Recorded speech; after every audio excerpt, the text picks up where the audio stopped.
é que você explica o seu partido sendo financiado pelo pai, primo e cunhado do mesmo local, todos presos pela Polícia Federal no teu estado? Eu estava falando agora um pouco sobre o pânico, né? Que alguns entram em desespero e nesse sentido veio a turma eu chego a chamar de a turma da ejaculação precoce.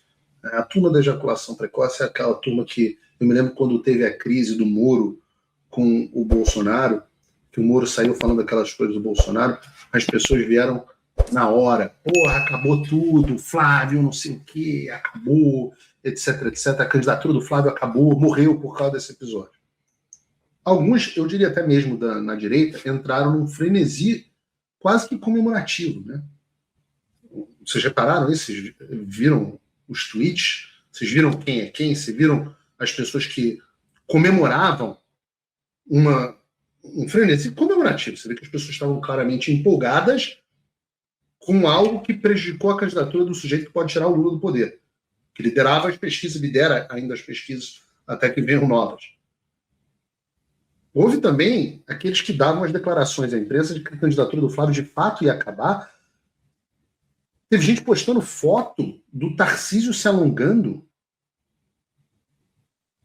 Eu já expliquei que o Tarcísio não pode ser candidato.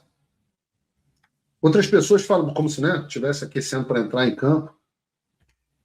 Veículos de imprensa falando da Michelle Bolsonaro como alternativa, porque agora o Flávio Bolsonaro era inviável. Né?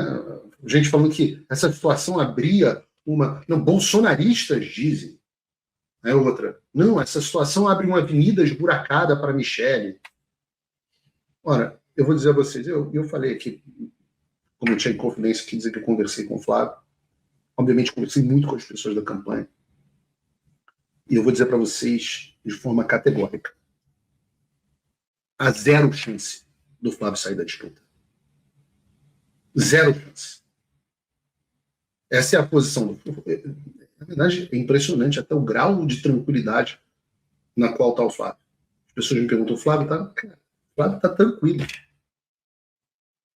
Aliás, ele ouviu do próprio pai, algumas horas depois da reportagem da Intercept, que ele devia ficar firme. E também que a Michelle não ia ser candidata. Mas vem os abutres. Né? Óbvio que vem os abutres. Aqueles que até hoje não se conformam com a candidatura do Flávio. Outro abutre que se manifestou, até para minha surpresa, foi Romeu Zema. Ele postou esse vídeo aqui com a legenda: "Isso é imperdoável". Bota aí. O Bolsonaro, ouvir você cobrando dinheiro do Vorcaro é imperdoável. É um tapa na cara dos brasileiros de bem.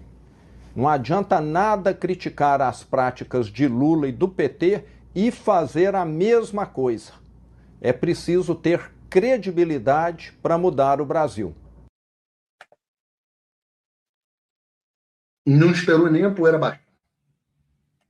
Esse é o cara que mês passado estava brindando café com o Flávio, né? Nos bastidores articulava querendo ser vice, né, Zé? Mas a gente sabe como é que foi. Elogiando o Flávio, dizendo que respeitava ele. Mas foi só ver o primeiro sinalzinho de fraqueza. O primeiro. Para ir na frente de todo mundo. O Zema saiu na frente do Lindbergh para ir na jugular do Flávio. Desespero, né?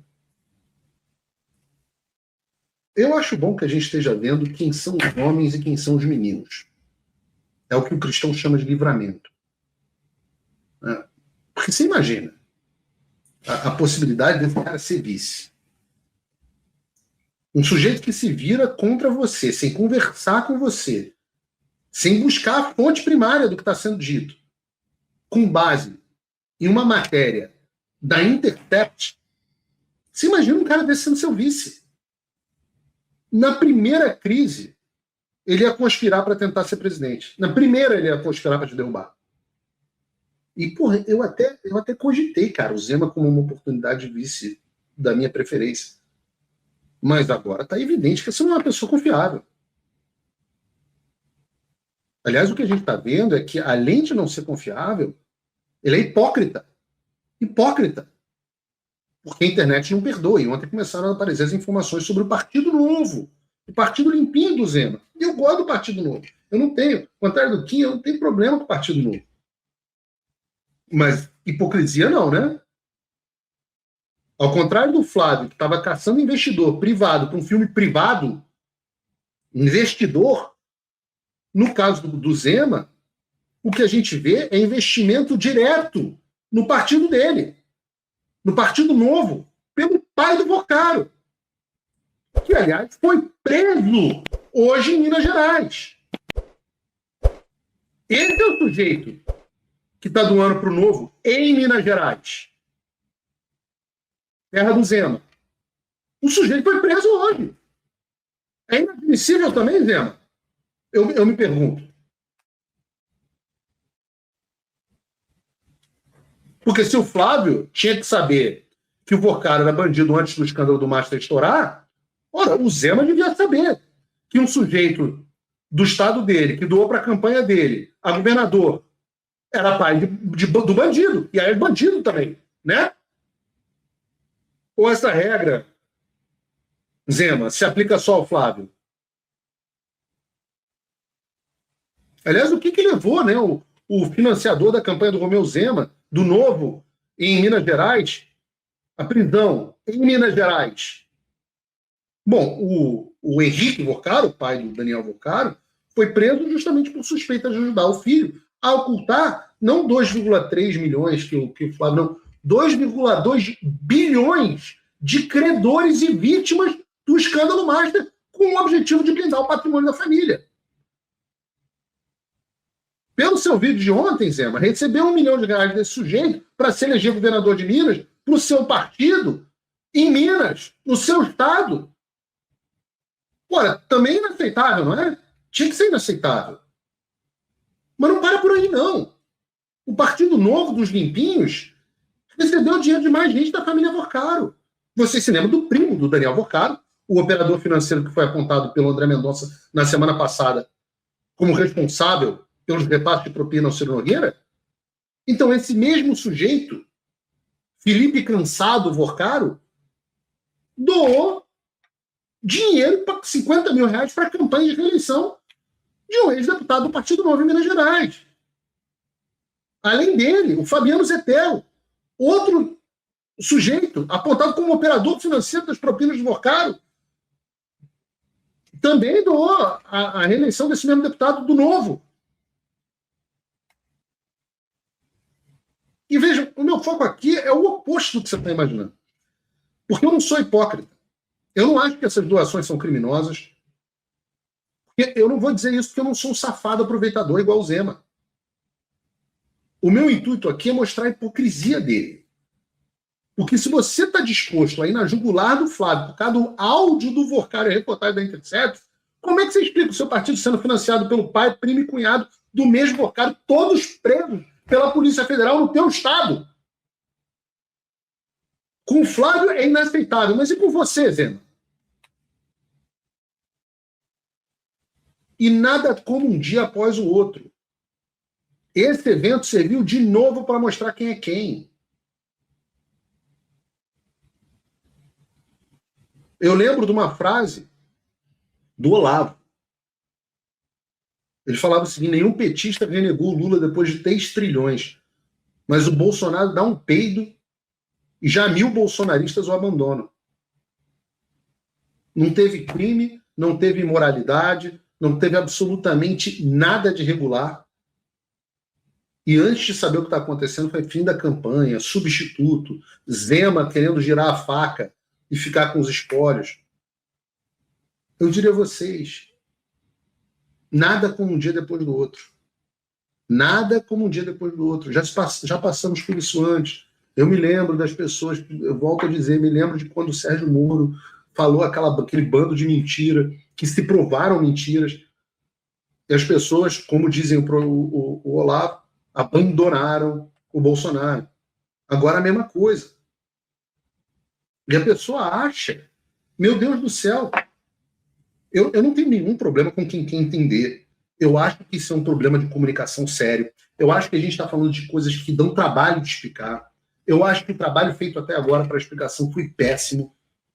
Tudo isso é legítimo. você em casa tem o direito de estar se sentindo traído e de querer explicações a esse respeito. Tá tudo certo. Agora, o frenesi, a substituição, a torcida, não, isso não dá. Isso não dá. Isso não dá. Felizmente, aqui, segundo a nossa enquete, 88%, impressionantes 88% da nossa audiência não mudaram o voto por causa do Intercept. E eu diria que, se for aqui, você pode votar na enquete, ainda dá tempo, mas eu diria que, no final das contas, mais de quase 6 mil votos, né?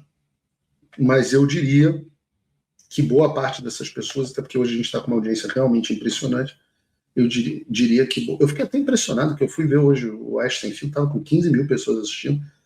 Caramba, é menos gente do que a gente está tendo aqui no Paulo Figueiredo Show, num horário bem pior, e eles tinham 5, 10 vezes a nossa audiência. Alguma coisa está acontecendo, né? Talvez esse negócio, talvez, enfim, uma reflexão para ser feita. Mas eu volto a dizer para vocês, já vivemos isso antes, vai passar, virá um ciclo positivo, e vocês, eleitores, vocês, os 88%, os 90%, os 9 entre 10 eleitores que não mudaram seu voto por causa desse negócio, vocês podem e devem cobrar explicações. Cobrem de todo mundo. CPI do Master já. Cadê? Que explicação é essa? Tem contrato, não tem contrato? Eu acho. Eu ouvi aqui parte da história, e a história que eu ouvi é convincente. Minha opinião continua sendo, expliquem tudo para o público. Fala como que o Flávio conheceu o Vorcaro. Responda se o Vorcaro participava de reunião com o Flávio, se o Vorcaro esteve na casa do Flávio ou não. Responda, diga como é que foi. Se o Vorcaro botou dinheiro no filme, se não botou, quem que ele indicou. Pô, a história é boa, a história é verdadeira. Fala a verdade. Paulo Figueiredo Show. Eu recomendo também que o Eduardo fale com o público. Tenho total confiança no Eduardo Bolsonaro. Total. Sei que não houve dinheiro vindo para o filme dele, até porque o Eduardo não seria maluco de cometer um crime aqui nos Estados Unidos. O Eduardo teve a vida dele toda devassada, auditada, para fazer o processo dele de green card, agora, recentemente. Então, estamos falando de fundos fiscalizados pela Security Exchange Commission, a SEC, a CVM americana. Isso é um negócio que não me preocupa. Acho que é bom falar com o público diretamente, fazer isso que eu estou fazendo aqui. As minhas sugestões na forma com a qual isso deveria ter sido lidado não foram aceitas. Está tudo certo. Eu não faço parte da campanha do Flávio. Sou só um amigo que acha que essa aqui é a melhor forma de lidar com as coisas.